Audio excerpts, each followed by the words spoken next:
దివ్యవాణి TV ప్రేక్షకులందరికీ శుభోదయం. యేసుక్రీస్తు పరిశుద్ధ నామంలో ప్రియులారా, మీ అందరికీ స్వాగతం, సుస్వాగతం.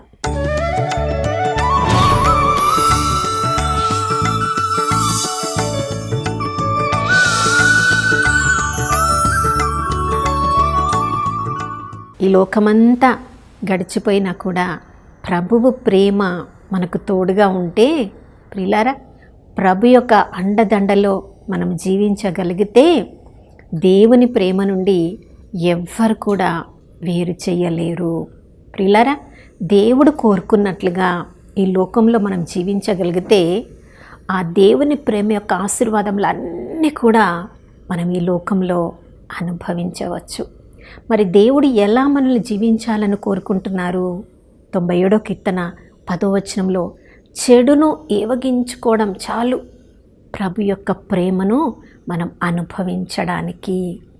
ఒక్కసారి ప్రభు చిత్తంలో ప్రభు కోరుకున్న ప్రకారం మనం జీవిస్తున్నామో అని ప్రభువు దృష్టిలో పడినప్పటి నుంచి తన యొక్క ఆశీర్వాదముల పరంపరను మన మీద కుమ్మరిస్తారు. మొట్టమొదట అక్కడ ఇంకా మనం చదువుతున్నాము, తన భక్తుల యొక్క ప్రాణములను ఆయన కాపాడును.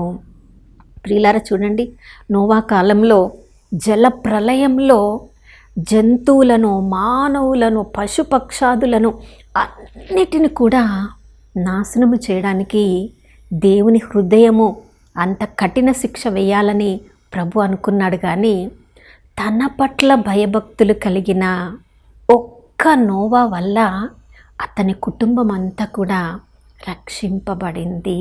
ప్రియులారా, నోవా అంత పెద్ద ఓడను తయారు చేస్తున్నప్పుడు ఎంతోమంది ఆయనను గేలి చేసి ఉండవచ్చు, ఆయనను చూసి నవ్వి ఉండవచ్చు.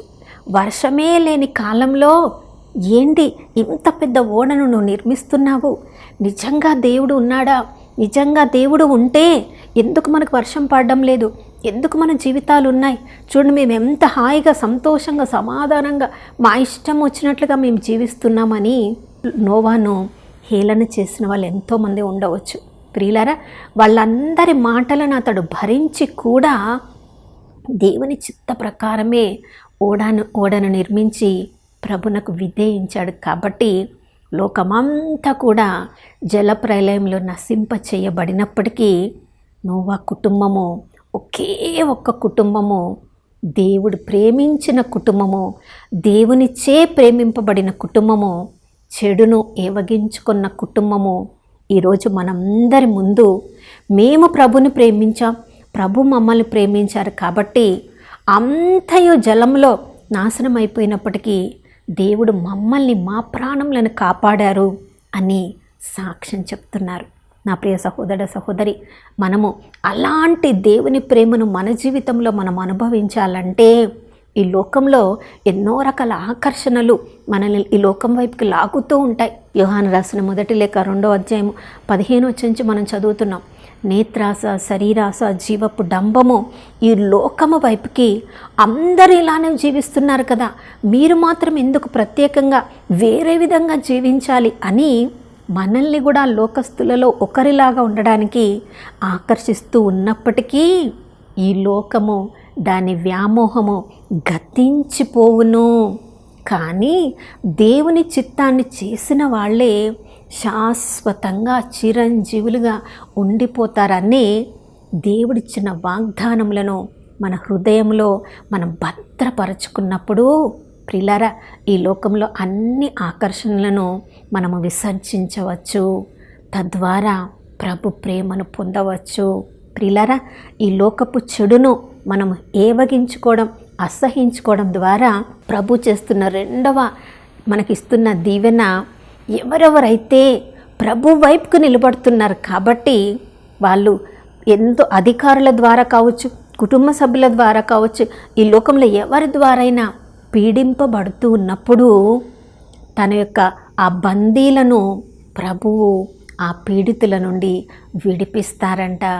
అపోస్తలులు యేసుప్రభు పునరుత్థానం చెందిన తర్వాత యేసుప్రభు యొక్క రక్షణను, ఆయన శిలువ మీద వేయబడిన ఆ మరణ పునరుత్థానములను గురించి అపోస్తలుడైన పేతురు ధైర్యంగా చెప్తూ ఉన్నప్పుడు యేసు ప్రభు నామంలో వాళ్ళు స్వస్థతలు విడుదల జరిగిస్తూ ఉన్నప్పుడు అది చూసి తట్టుకోలేని ప్రధాన అర్చకులు, ధర్మశాస్త్ర బోధకులు, పెద్దలు వారిని మరలా పిలిచి వాళ్ళని చెరసాలలో పెడుతున్నారు, కొరడాలతో కొట్టిస్తున్నారు, ఆయన గురించి మీరు మాట్లాడవద్దని బెదిరిస్తున్నప్పటికీ కూడా ప్రియులారా చూడండి, వాళ్ళు సత్యము వైపుకి నిలబడుతున్నారు. కాబట్టి తమకు తెలిసిన సత్యాన్ని, తాము విన్న సత్యాన్ని, చూసిన సత్యాన్ని, తమ కనులారా గాంచిన సత్యాన్ని మేము చెప్పకుండా ఉండలేము అని సత్యము వైపుకు నిలబడుతున్నారు. కాబట్టి ప్రియులారా దేవదూతలే స్వయంగా వచ్చి ఆ చెరసాల నుంచి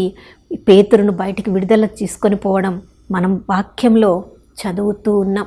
ప్రియులారా మనందరి జీవితంలో కూడా సత్యము వైపుకి మనము నిలబడినప్పుడు ఎవ్వరు కూడా మనతో నిలబడలేకపోవచ్చు. అపోస్తలుడైన పౌలు చెప్తున్నారు, ఎన్నోసార్లు నేను ఒంటరిగా ఉన్నాను, నాతో చాలామంది ఉన్నారు అని అనుకున్నాను, కానీ కొన్నిసార్లు వాళ్ళందరూ కూడా నన్ను ఒంటరి చేసి వదిలివేసి వెళ్ళారని తిమోతికి రాసిన 2వ లేఖ 4వ అధ్యాయం చివరిలో చెప్తున్నాడు. మనుషులందరూ నన్ను వదిలివేసినా నేను నమ్ముకున్న దేవుడు మాత్రము నన్ను వదలలేదు, సింహముల నోళ్ళ నుండి ఆయన నన్ను రక్షించను అని సాక్ష్యం చెప్తున్నాడు. ప్రభు కోసం ఎన్నో కొరడా దెబ్బలు తిన్నాడు, ఎన్నోసార్లు బందీల వల్ల నేను ఎన్నో అవమానములను పొందాను, నీటిలో నేను ఉన్నాను, రాత్రి పగలు అనకుండా సముద్రాల మీద ఎన్నో శ్రమలను నేను అనుభవించాను. అయినప్పటికీ కూడా నేను ప్రభువును వదిలిపెట్టలేదు. కాబట్టి ప్రభువు కూడా నన్ను వదిలిపెట్టకుండా ప్రతి పరిస్థితి నుండి నా ప్రాణమును కాపాడారు, నన్ను పట్టి బంధించిన ఆ బంధనాల నుంచి విముక్తి చేశారని చెప్తున్నారు. ప్రియులారా అంతేకాదు, మనము చీకటి గుహలలో ఉండినా కూడా ప్రభువు వైపుకి, ప్రభు చిత్తంలో మనం జీవిస్తున్నప్పుడు ఆయన వెలుగు మన మీద ప్రకాశింపచేస్తాడు. చూడండి, 3 జ్ఞానులు ఎక్కడెక్కడో వేరే వేరే దేశాల నుంచి రాజుల రాజుగా జన్మించిన శిశువు ఎక్కడా అని ఎదుక్కొని వస్తూ ఉన్నప్పుడు ఆ యూదా రాజ్యంలో కూడా ప్రభువు జన్మించిన ఆ స్థలము గురించి తెలుసుకోవచ్చని హేరోదు రాజు దగ్గరికి వెళ్ళినప్పుడు అక్కడ మిగతా జ్ఞానులు, శాస్త్రులు ఆ పుస్తకములన్నీ చూసి బెత్లెహేములో అని చెప్పినప్పుడు చూడండి, ఆ స్థలము పేరు తెలుసుకోవడానికి ఆ చీకటి స్థలమైన హెరోదు రాజు దగ్గరికి వాళ్ళు వెళ్ళారు. కానీ ఎప్పుడైతే ఆ స్థలము వెతుక్కుంటూ బయటికి వచ్చారో చూడండి, బెత్లెహేమును చూపిస్తున్న ఆ యొక్క నక్షత్రము తిరిగి వారికి కనిపించింది. అయ్యో మనం దారి తప్పిపోయామే అని వాళ్ళు అనుకునే లోపే సరియైన మార్గచూపరి అయిన ప్రభు యొక్క తేజస్సు వారి మీద ప్రకాశింపచేయబడింది. చూడండి, మనందరి జీవితంలో కూడా ఎన్నెన్నో పరిస్థితులలో ప్రభువుకు మనము నిలబడినప్పుడు అందరూ మనల్ని వదిలివేశారేమో అనిపిస్తుంది మనకి. కానీ పరిశుద్ధాత్మ ఫలముతో మనము నింపబడి అన్ని పరిస్థితులలో, అనుకూల పరిస్థితులలో, అననుకూల పరిస్థితులలో కూడా మనము ప్రేమ, ఆనందం, శాంతి, సహనం, దయ, మంచితనం, విశ్వసనీయత, సాత్వికత, ఇంద్రియ నిగ్రహముతో నింపబడి నడిపించబడినప్పుడు మనము నమ్ముకున్న వాళ్ళు కూడా ఈ లోక మనుషులు మనల్ని వదిలివేయవచ్చు ప్రియులారా. కానీ నమ్మదగిన దేవుడు నేను ఉన్నాను అని అన్ని పరిస్థితులలో మనకు తోడుగా ఉంటారు.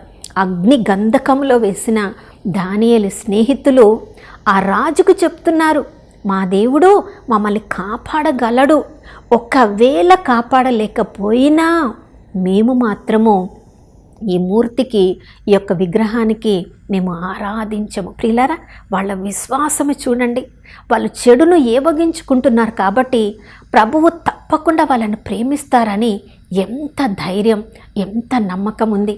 నమ్మదగిన దేవుడు చూడండి, అగ్ని మధ్యలోనికి దిగివచ్చి అన్యుడైన రాజుకి తనను తాను కనిపింప చేసుకుంటున్నాడు. తేజోవంతమైన దేవుడు తన తేజస్సును అక్కడ ప్రకాశింపచేసినప్పుడు 3 కదా మనము అగ్నిలో పడవేసింది, 4వ వాడు దేవుని కుమారుడులాగా ఉన్నాడు అన్నాడు. ప్రియులారా, ప్రభువు కొరకు మనము నిలబడినప్పుడు పరిస్థితులు మనకి అనుకూలంగా లేకపోవచ్చు, కానీ స్వయాన దేవుని కుమారుడే మన పరిస్థితిలోనికి దిగి వచ్చినప్పుడు మూయబడిన ద్వారములన్నీ కూడా ప్రభువు ద్వారం తెరిచిన ఎవ్వరు దాన్ని మూయలేరు. కాబట్టి ఈ ఉదయకాలంలో మనం నిర్ణయించుకున్నాం, ఈ రోజంతా కూడా ప్రభుకి ఇష్టం లేని మాటలు మాట్లాడొద్దని, ప్రభుకి ఇష్టం లేని దృశ్యములు మనం చూడవద్దని, ప్రభుకి ఇష్టం లేని ఏ చెడు కూడా మన జీవితంలోనికి ఆస్కారము లేదు ప్రవేశించడానికని మనం నిర్ణయం తీసుకుంటే ఆ ప్రభు యొక్క ప్రేమ దీవెనలన్నీ కూడా ఈరోజు మనం అనుభవించగలం. అటువంటి దృఢమైన స్థిరమైన నిర్ణయం చేసుకోవడానికి కావలసిన అభిషేకాన్ని అనుగ్రహించమని ప్రార్థించుకుందాం. నాతో కలిసి ప్రార్థించండి. పరిశుద్ధుడైన దేవానికి స్తోత్రములు తండ్రి. ధరణి అంతా తమస్సు కప్పి ఉన్నను నీ మీద ప్రభు తేజస్సు ప్రకాశిస్తుందని ప్రభా ఈరోజు మా అందరినీ కూడా ప్రోత్సహిస్తున్న దేవా నీకు స్తోత్రం. అయ్యా, ఎటు చూసినా కూడా ప్రభా నాయన దుష్టుని యొక్క ఆకర్షణకు నాయన లోనయ్యే పరిస్థితులు కనబడుతూ ఉన్నప్పుడు నీ యొక్క అభిషేకం లేనిదే ఈ లోకంలో మేము జీవించలేము ప్రభా. నాయన యోహాను రాసిన మొదటి లేఖ 2వ అధ్యాయం 27వ వచనంలో మేము చదువుతున్నాం, నీవు మా మీద కుమ్మరించిన అభిషేకము ఏ కార్యాన్ని ఎలా చేయాలో మాకు బోధిస్తుంది, ఇక ఎవ్వరు కూడా వేరే వాళ్ళు మాకు బోధించక్కర్లేదన్నావు తండ్రి, నీకు స్తోత్రం. ఈరోజు మమ్మల్ని మా కుటుంబ సభ్యులను అందరినీ కూడా మీకు అర్పించుకుంటున్నాం. మేమందరము కూడా చెడును ఏవగించుకొని మీచే ప్రేమింపబడి మీ ఆశీర్వాదములు అన్నీ కూడా మేము ఈరోజు స్వీకరించడానికి నాయన సరైన విధానంలో మమ్మల్ని సిద్ధపరచమని యేసయ్య పరిశుద్ధ నామంలో అడిగి వేడుకొనిచున్నాము తండ్రి, ఆమేన్. అవును ప్రియులారా, మనము పొందిన దేవుని అభిషేకమే ఈరోజు అన్ని చెడుల నుంచి మనల్ని దూరం చేసి ప్రభు యొక్క ప్రతి ఆశీర్వాదాన్ని అనుభవించే అభిషేకాన్ని మనం పొంది ఉన్నాం. కాబట్టి ఆనందంగా ఈరోజు జీవించుదాం. మరొక నూతన శుభోదయంలో మనం అందరం కలుసుకునే వరకు దివ్యవాణి టీవీని వీక్షిస్తూ ఉందాం. ఇమ్మానుయేలు, ప్రభు మనతో ఉన్నారు.